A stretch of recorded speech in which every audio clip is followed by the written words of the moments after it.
Hey, sorry for no stream today. I have a headache. Also, it's a wonderful day outside. You can decide for yourself which of those two has been the more pressing influence on me with regard to not streaming today.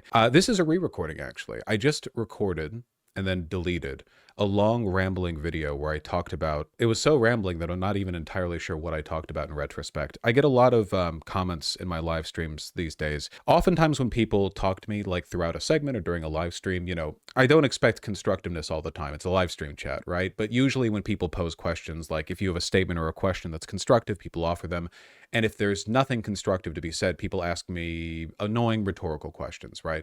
Especially right now, like in this political environment, it's like, is it over? What do we do now? So that's it then, so on and so forth. And it's annoying to deal with this. I don't blame you too much. I know that these are anxiety-ridden times. I don't fault you for being, anxious. And I think that it's very human and it's natural to feel things like this, I wanted to talk about like optimism and pessimism in the context of this administration and like how to engage constructively with it. And I tried to do that in the previous recording chunk that I did, and I failed utterly. I mean, I diverged into analogies and metaphors, and I couldn't finish a point. And I think part of this is because I do still have a headache, and it's genuinely difficult for me to keep my thoughts together. And also, I think because it's just a tough topic to engage with. I've said many times since Trump won, and I think that for the most part, I keep a pretty level attitude when I engage with negative news. I think that it's important to do that because oftentimes the only thing you can really say emotionally in response to bad information is, oh my God, that's so horrible, right? Which is true. It's not very helpful, but it's true. And then if you wallow in that sadness or negativity for too long, unfortunately, it kind of saps your ability to derive anything from it. An argument, a lesson, whatever else, Basically, you can't get so overwhelmed by emotion in response to any news, positive or negative, that it robs you of your ability to engage with that information constructively. And I'll admit, I've been getting tested these past few months, day after day after day. This is bad. This is bad. This is bad. Trump administration ignores Supreme Court ruling. Trump administration says judges don't have the power to control the behavior. This is bad. Da, da, da, da, da. Hitler shit, Hitler shit, Hitler shit, Hitler shit. Oh my God, I thought Hitler was dead, but he's back. It's been pretty tiring. Not great and not easy to analyze either, because sometimes, you shrug and you're like, well, my analysis of this is that it's Hitler shit, which is true. And then from there, it's pretty much it.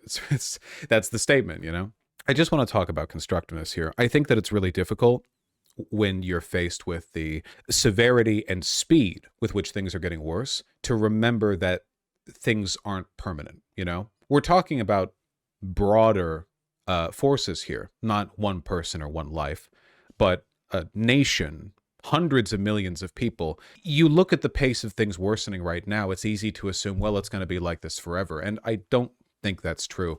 America is, and people will get mad at me for saying this, but at least up until recently, America was a largely, relatively thriving, socially healthy, and progressive country. Biggest economy in the world, of course, at least if the numbers are to be believed.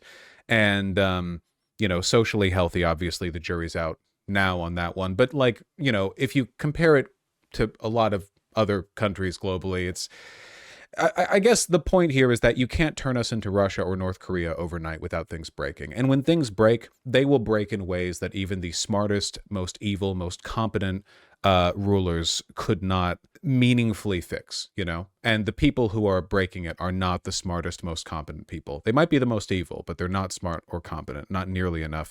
And even if they were very smart and very competent, again, I just don't think it's possible to shift a culture. Don't fall for their ploy. They do all of this quickly to make you think there's nothing you can do.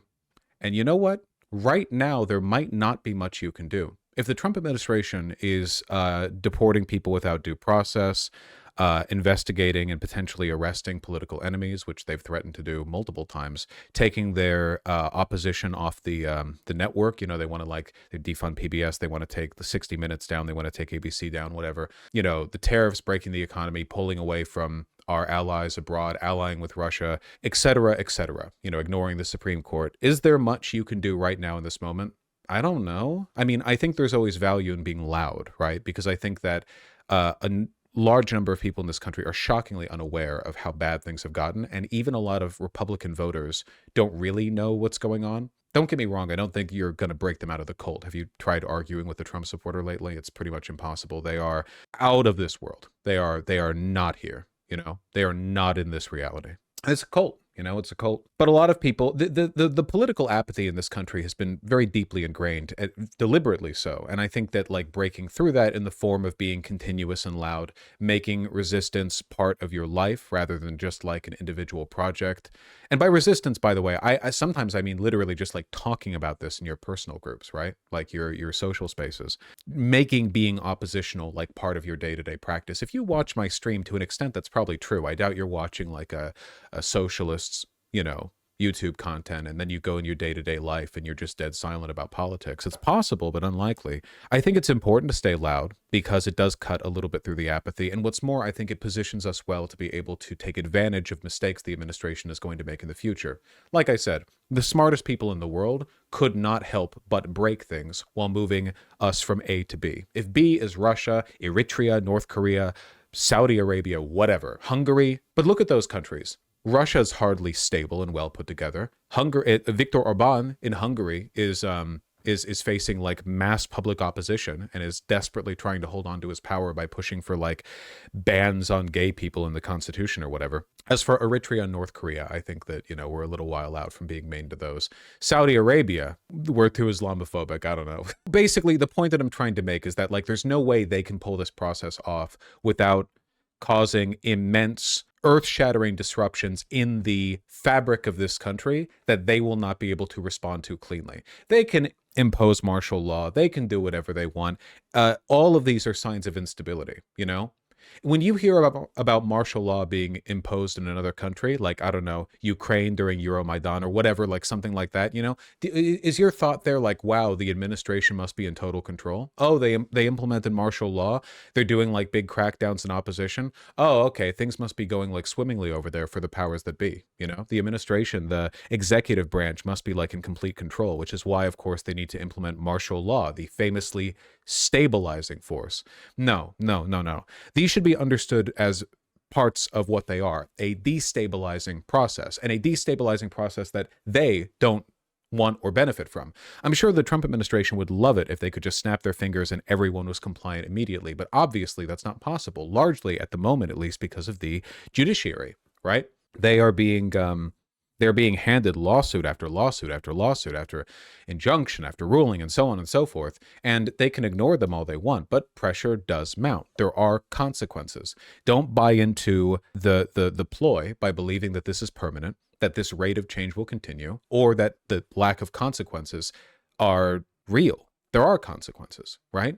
You know, the internal tensions build up. It's just not possible to make these changes without them building up, and in the future, there will be times where changes can be made. I know maybe this comes across as a bit like redundant or maybe too broad or maybe not broad enough. I'm not entirely sure, to be honest, but I feel like sometimes when I speak on stream, I oscillate between this "it's so over" but also "it's never over" attitude. When I say "it's so over," what I mean is that like the right has driven this country off a cliff and we're falling, and that's really bad. But it's not ever over, really, because eventually the car will land in the gorge on the bottom of the cliff, and then we'll continue on. In this analogy, we're cartoons, I guess. We didn't die from the fall. I don't know. I guess I get worried a little bit when I see in people's pessimism a reflection of the deliberate effort the Trump administration has taken to make you think that this is permanent. Maybe it's so over right now in the sense that there's just not much that we can do in this moment, except for talk and try to dispel apathy and stay educated and, you know, do what you can to take care of yourself and build community and engage with your neighbors. And so, it turns out there's a lot you can do, actually. But is there anything you can do right now to magically stop the authoritarian executive branch? Probably not. But in the future, I think the executive branch is going to end up stopping itself. Internal contradictions, fights within the administration, a total inability to do something they want to do, opposition from outside the country because we've alienated all of our allies. And as it turns out, Russia is not like the foreign powerhouse that we need to bulk us up when we're, having fights with the rest of the world. I don't know. It's so over, but it's also never over. Do you get me?